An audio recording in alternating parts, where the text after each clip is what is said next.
तो किसी ने कहा बिना कलश के प्राण प्रतिष्ठा कैसे होगी, किसी ने कहा बिना कलश के प्राण प्रतिष्ठा कैसे होगी, किसी ने कहा जब चुनाव ही प्राण हो तो सोचो कौन सी प्रतिष्ठा दांव पे लगी होगी। लोग तो कुछ कहेंगे, लोगों का काम है कहना, आप जन की बात मत सुनना, सिर्फ मन की बात करना। फिर भी खुश थे हम 500 साल का सपना जो पूरा हो रहा था, हमारे अंदर का हिंदू भी पूरी तरह से जाग गया था।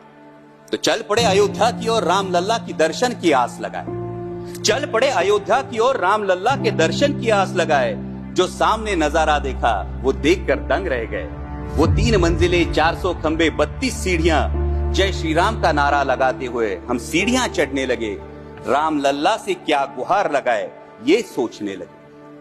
पहली सीढ़ी पर याद आई महंगाई, पहली सीढ़ी पर याद आई महंगाई, दूसरी पर देश में बढ़ती बेरोजगारी, तीसरी पर पत्रकारिता की चरण चुंबकता, चौथी पर सेंट्रल एजेंसीज की संदिग्ध भूमिका।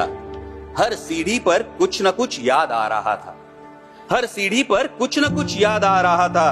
कहीं 15 लाख का जुमला, कहीं किसानों का आक्रोश था, कहीं महिला कुश्तीगिरों की वेदना थी, कहीं सालाना 2 करोड़ रोजगारों का वादा था, कहीं बढ़ती सांप्रदायिकता थी, तो कहीं चुनिंदा पूंजीपतियों पर मेहरबान हमारी सरकार का चेहरा था। इस वास्तविकता ने झंझोड़ने के बाद भी हम अंधभक्तों की तरह चलते गए। होश तो तब संभाला जब राम लल्ला के दर्शन हुए। हमें नतमस्तक देख राम लल्ला मुस्कुराते हुए बोले, हमें नतमस्तक देख राम लल्ला मुस्कुराते हुए बोले, मैं कल भी था, आज भी हूँ, कल भी रहूंगा। जितना इस मंदिर में हूँ उतना ही तुम्हारे मन में रहूंगा। लेकिन याद रखना हमेशा मैंने त्रेता युग में रामराज जलाया था, तुम कलयुग में जीते हो जहां संविधान ने गणराज जलाया है।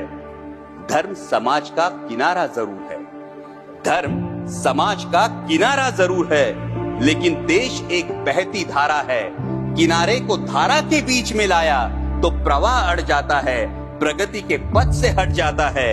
इसलिए धर्म का ठेकेदार नहीं, पहरेदार बनना चाहिए। इसलिए धर्म का ठेकेदार नहीं, पहरेदार बनना चाहिए।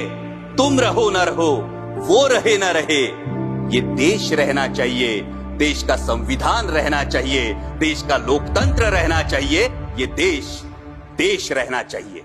जय हिंद, धन्यवाद।